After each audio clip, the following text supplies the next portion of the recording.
বিসমিল্লাহির রহমানির রহিম। আসসালামু আলাইকুম। আমার সোনার বাংলা, আমি তোমায় ভালোবাসি।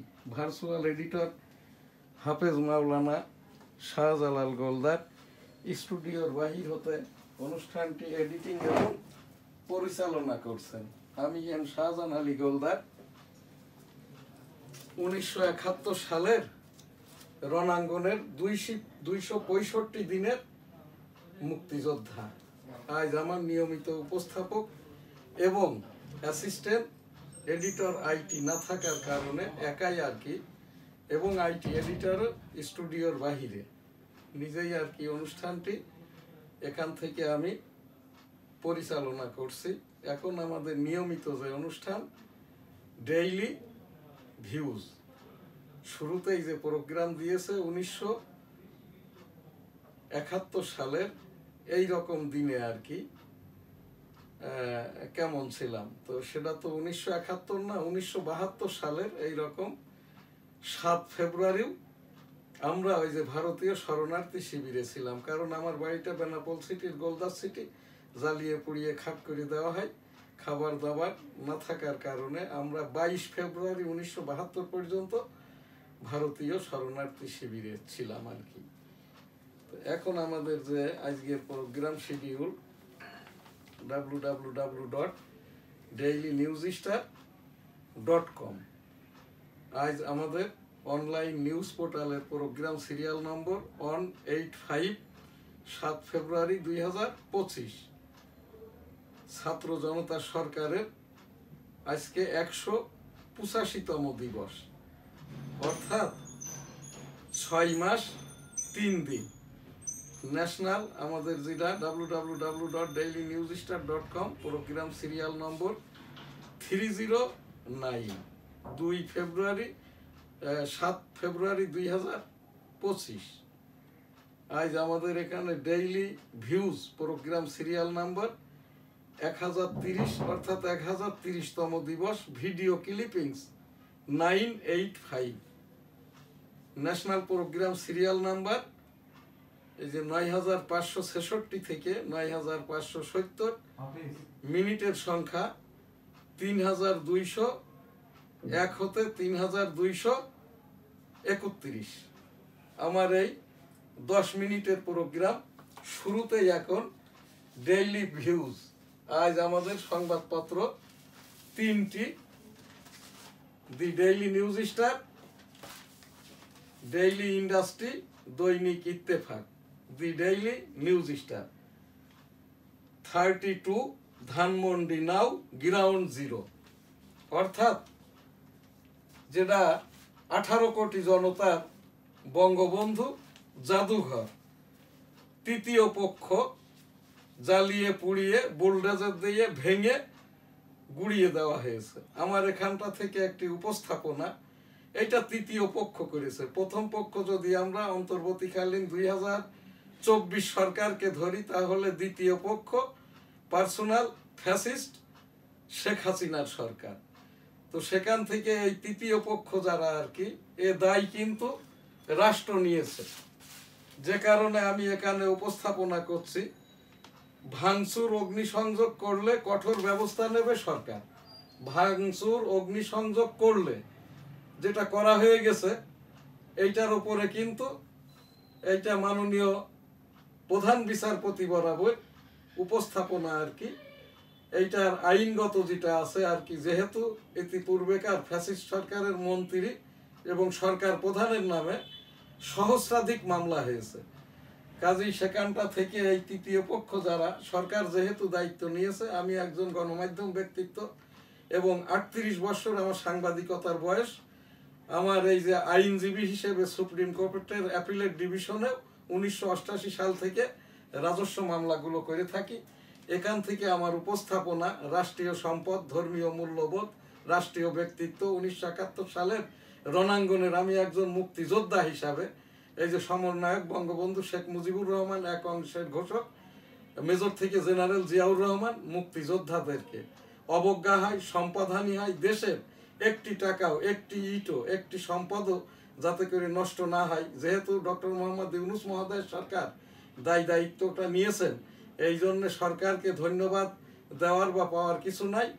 যদি আইন শৃঙ্খলা বাহিনী সহ কাজটা করে সকলে, এই হেন দুঃসাহস তৃতীয় পক্ষ আর কখনোই পাবে না। দেশ জুড়ে আওয়ামী লীগ নেতাদের বাড়ি ও অফিস ভাঙচুর, আগুন, ওই সেই একই কথা আর কি। দেশীয় সম্পদ, মানুষজন সাংবিধানিক রাষ্ট্রীয়ভাবে অন্যায় করলে, অবিচার করলে, লুটতরাজ করলে, নৈতিক অবক্ষয় ঘটালে এর জন্য আইন আদালত আছে, বিচার ব্যবস্থা আছে আর কি। আমরা সেইটাই মেনে চলি। 32 নম্বরের বাড়ি ধ্বংসস্তূপ গতকালও জ্বলেছে সুধা সদন। সুধা সদন নিয়ে আমার একটি উপস্থাপনা। সুধা সদন বাড়িটি তখন এরশাদ সরকার ক্ষমতায়, এই যে সাবেক আমাদের প্রধানমন্ত্রী এবং বাংলাদেশের যিনি স্থপতি বঙ্গবন্ধু শেখ মুজিবুর রহমানের এই যে জ্যেষ্ঠ জামাতা doctor M A Wazed Miah, এই সাবকন্টিনেন্টের হাইড্রোজেন বোমা বানানোর একজনই ব্যক্তিত্ব, পরমাণু শক্তি কমিশন গঠন করেন। এই যে রূপপুর পারমাণবিক যেটা বিদ্যুৎ কেন্দ্র, এটা ডক্টর এম এ ওয়াজেদ মিয়ারই বুদ্ধিমত্তা। এবং ওই সময়তেই এরশাদ সরকার তাকে এই সুধা সদন, যেটা ধানমন্ডি 5 নম্বরে, এই বাড়িটা তাকে ওই যে সরকারি বরাদ্দ হিসেবে দেয়। এই বাড়িটা শেখ হাসিনার নয়, শেখ হাসিনার বাপ শেখ মুজিবুর রহমানেরও নয়। Doctor M A Wazed Miah কিন্তু আমার বাংলাদেশের, এই পৃথিবীর, এই রাষ্ট্রের একটি সম্পদ। যাই হোক আর কি, এই সুধা সদনে কারা কি করেছে না করেছে, যেহেতু রাষ্ট্র দায়িত্ব নিয়েছে, ভাঙচুর অগ্নিসংযোগ করলে কঠোর ব্যবস্থা নিবে সরকার। এই জায়গাটায় সরকারের প্রতি আমরা আস্থাশীল থাকি। এইটাই। আয়নাঘর পরিদর্শনে যাবেন প্রধান উপদেষ্টা, ইসির অধীনেই থাকবে এনআইডি। আয়নাঘর অর্থাৎ এগুলো এই যে ডিজিএফআই, এনএসআই, এসবি, পুলিশ, এদের সকলেরই আর কি রিমান্ডে নেওয়ার পরে যেটা জিজ্ঞাসাবাদের ঘর, এইটাকে রূপক নামকরণ দেওয়া হয়েছে আয়নাঘর আর কি। এটা অনভিপ্রেত শেখ হাসিনার সহিংস আচরণের প্রতিক্রিয়া, অন্তর্বর্তী সরকারের বিবৃতি। যাই হোক, ভাঙার প্রকল্প থেকে সরে গড়ার প্রকল্প হাতে নেওয়া উচিত। মাহফুজ আলম, যিনি স্বঘোষিত উপদেষ্টা ডক্টর মোহাম্মদ ইউনুস মহোদয়ের মাস্টার মাইন্ড, এই মাহফুজ সঠিক কথাটাই বলেছেন। ভাঙার প্রকল্প থেকে সরে গড়ার প্রকল্প হাতে নেওয়া উচিত। ইতিমধ্যে সার্জিস আলম তার ওই যে পদটা থেকেও সরে দাঁড়িয়েছেন আর কি। এই যে বৈষম্য বিরোধী ছাত্র আন্দোলনের ছাত্ররা, আমরা যারা জনতা, এদের সাথে মিলে আন্দোলনটা করেছি। ডক্টর মোহাম্মদ ইউনুস মহোদয় ভদ্রলোক মানুষ, তাকে আমরা সহযোগিতাটা করি। আর এই যে ছাত্র জনতা, তোমরা যারা বাবারা, তোমরা পদত্যাগ করো না, তোমাদের দায়িত্বে থেকেই আর কি। দায়িত্ব থেকে সরে গেলে কিন্তু পুলিশ দারোগাও আর মানবে না। এই জন্য সার্জিস আলম, তোমার যে পদটাই ছিলে, আমি ওই পদটা থেকে তোমাকে পদত্যাগ না করার জন্য আগেও বলেছি, এখনো আবার বলছি, এইটা তোমরা কেউই পদত্যাগ করবে না।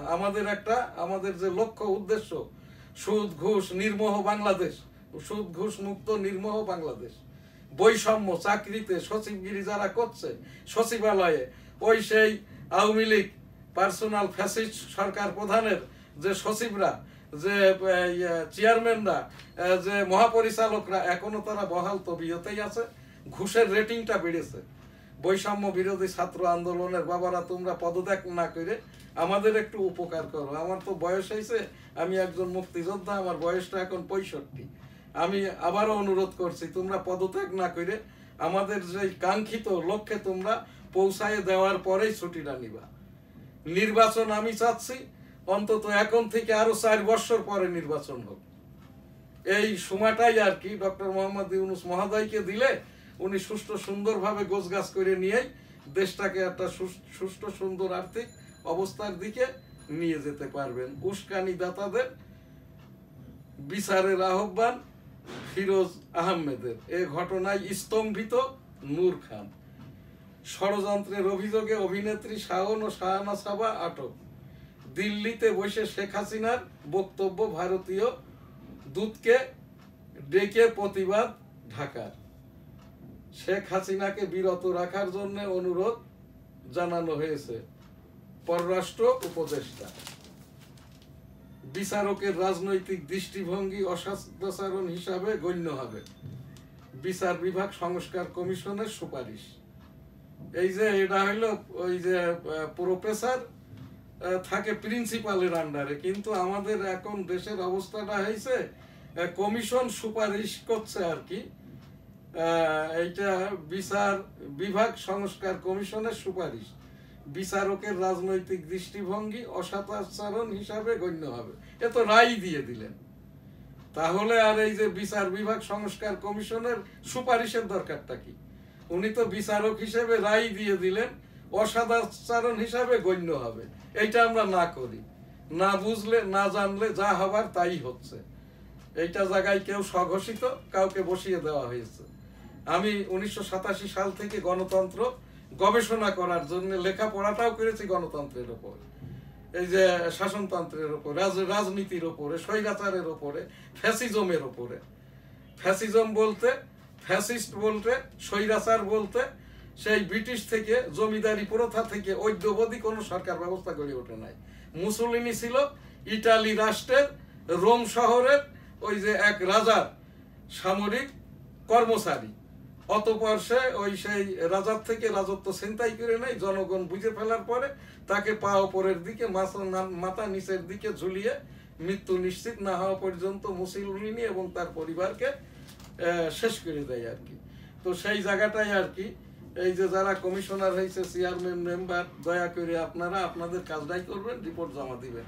রায় যদি দিয়ে দেন তাহলে, আমি যেমন একজন আইনজীবী, এটা আমার কাছে মোটেই ভালো লাগে নাই, কমিশনারদের এটা কাজও নাই। কমিশনার যেহেতু প্রধান বিচারপতির আন্ডারে আর কি, তো এখন এইরকম হইলো না যে প্রধান বিচারপতিরই আর কি রায়টা দিয়ে দিলেন আর কি কমিশনাররা। 7 ঘন্টা পর শাহবাগ ছাড়লেন শহীদ পরিবারের সদস্যরা। 2 ভাষা সংগ্রামীর স্মৃতিচারণ 144 ধারা ভাঙার ঘটনা প্রভাব। পাকিস্তানের পররাষ্ট্রমন্ত্রী এপ্রিলে আসতে পারেন, তৌহিদ হোসেন। সার্বিক পরিস্থিতির জন্য হাসিনা দায়ী, জামায়াতে আমির। আমি এই যে জামায়াতের আমির শফিকুর রহমান সাহেবকে বলছি আর কি, বিদায় হজের এই যে ভাষণের আলোকে মহানবী মুহাম্মদুর রাসূলুল্লাহ সাল্লাল্লাহু আলাইহি ওয়াসাল্লাম বলেছেন কি, আপ টু কিয়ামত, এই যে পাক কালাম পাক হাদিসের আলোকেই আর কি আমাদের এটা চলবে, ইসলামিক সমাজ ব্যবস্থা পাক কালাম হাদিসের আলোকে। সময়ে সময়ে, যুগে যুগে আলেম উলামারা, পীর মাশায়েখরা, আল্লাহ ওয়ালারা এবং আমরা যারা এই যে মাযহাবধারী সুন্নি মুসলমান, আমি আমার মাযহাব হানাফি মাযহাব, তো এই জায়গাটাই আর কি, যেমন বিদায় হজের ভাষণেই আছে, পিতার দায় পুত্রকে, পুত্রের দায় পিতাকে দেওয়া চলবে না। এই যে শফিকুল আলম সাহেব সার্বিক পরিস্থিতির জন্য হাসিনা দায়ী, তাহলে শফিকুল রহমান সাহেব জানেনি আর কি হাসিনা যেহেতু দায়ী আর কি। এইটা আমাদের এই বিদায় হজের ভাষণেই আছে আর কি। সম্ভাবনার কথা মানে গীবত, গীবত মানে গুনাই কবিরা, গুনাই কবিরা মানে নিশ্চিত জান্নাতি ব্যক্তিটা নিশ্চিত জাহান্নামী হবে। তো এই জায়গাটাই আর কি, এই যে জামাত ইসলামের আমির, এই যে ছাত্র জনতার সরকারের আন্দোলনের অংশ তো দূরের কথা, এনারা কিন্তু কোনো শ্রেণীই ছিল না। এখনো জামাত ইসলাম রাজনৈতিক দলটা নিবন্ধন ফিরে পাই নাই, আপিলে আছে। ইতিমধ্যে আবার এই যে তাদের বিভিন্ন লোকজন বড় বড় অর্গানাইজেশনে ঢাকা বিশ্ববিদ্যালয়ে অবৈধভাবে এই যে জামাতের নামকরণ করে ভাইস চ্যান্সেলর হওয়ার কারণে জামাত ইসলাম হয়তো এই নিবন্ধনটা কবে পাবে এটা জানে আইন আদালত। জামাত ইসলাম যদি নিবন্ধন পায় আর তাহলে কিন্তু আওয়ামী লীগের নিবন্ধন এবং রাজনীতিটা বন্ধ কিভাবে করবেন এটাও কিন্তু জানেন মাননীয় উচ্চতর আদালতের প্রধান বিচারপতি এবং এখন এই যে ছাত্র জনতা গণ আন্দোলনের যে ট্রাইব্যুনাল হয়েছে এখানকার যে চিফ প্রসিকিউটর যিনি জামাত ইসলামেরও চিফ প্রসিকিউটর ছিলেন। তো এই জায়গাটাই আমরা এইরকম সম্ভাবনার কথা, গুনার কথাটা না বলি। আজ আমাদের এখানে আরো প্রোগ্রাম আছে কিন্তু সময়টা না থাকার কারণে আমি আজকে ডেইলি ভিউজ এখানেই শেষ করছি। হজ উমরা লাব্বাইক আল্লাহুম্মা লাব্বাইক, লাব্বাইক লা শারীকা লাক লাব্বাইক ইন্নাল হামদা ওয়ান নি'মাতা লাকাল মুলক লা শারীকা লাক। রব্বুল আলামিন পাক পরওয়ারদিগার বিশ্বের সকল মানুষকে একবার করে হজ উমরা করার তৌফিক দান করুন, আমিন। আস্তাগফিরুল্লাহ রাব্বি মিন কুল্লি যামবি ওয়া আতুবু ইলাইহি ওয়া লা হাওলা ওয়া লা কুওয়াতা ইল্লা বিল্লাহিল আলিয়্যিল আযীম। ওই ফিলিস্তিনিদের যারা অসুস্থ দূরতলায় সুস্থ করে দিন, যারা মৃত্যুবরণ করেছে জান্নাত দান করুন, আমিন। সেই সাথে আমাদের এই বৈষম্য বিরোধী ছাত্র আন্দোলনের শহীদ ছাত্রদের পরিবারকে 1 কোটি টাকা, মহাশহীদদেরকে 5 কোটি টাকা এবং আহত অবস্থায় হাসপাতালে যারা কাতরাচ্ছে তাদেরকে 1/2 কোটি টাকা করে আমাদের এই যে এদের কোনো করুণা নয়, ছাত্র জনতার এই যে সরকারের কাছে সরকার প্রধান ডক্টর মোহাম্মদ ইউনূস মহোদয় বরাবর আমি উপস্থাপন করছি। এই যারা 2024-এর গণ আন্দোলনে শহীদ হয়েছে তাদেরও বিদেহী আত্মার শান্তি কামনা করি, রব্বুল আলামিন তাদেরকে জান্নাত দান করুন, অসুস্থদেরকে দূরতলায় সুস্থ করে দিন। 1971 সালের রণাঙ্গনের সকল শহীদ মুক্তিযোদ্ধা সহ সকলের বিদেহী আত্মার শান্তি কামনা করি, সকলকে জান্নাত দান করুন। আমি একজন যুদ্ধাহত মুক্তিযোদ্ধা, আমার এই কানটা নষ্ট, এখন চোখেরও সমস্যা, তা আমাদেরকে জন্যও আর কি দোয়া করি, সকলেও দোয়া করবেন। এই যারা অসুস্থ অবস্থায় আছে তারাও যাতে করে বাকি জীবনটা যেভাবেই আছে সুস্থতা নিয়েই যাতে চলতে পারে সেই দোয়াটাও করি, আমিন। আজকের এখানটায় আমার একটি বিশেষ উপস্থাপনা, বই পুস্তক পাওয়া যাচ্ছে না, শিক্ষকরা পাঠ্যসূচি সংগ্রহ করে ছাত্ররা, গার্জিয়ানরা আপনাদের সন্তানদেরকে, ছাত্ররা, বাবারা, এই যে নাতিপুতিরা, তোমরা ক্যাম্পাসে যাও, ক্লাস জয়েন করো। আর শিক্ষকরা যারা অযোগ্য চাকরি ছেড়ে দেন, যোগ্যতারা সম্পন্নরা স্থান পূরণ করুন এবং পাঠ্যসূচি উঠিয়ে নিয়ে ক্লাসেই পাঠদান শেষ করুন। আলহামদুলিল্লাহ, আল্লাহ হাফেজ।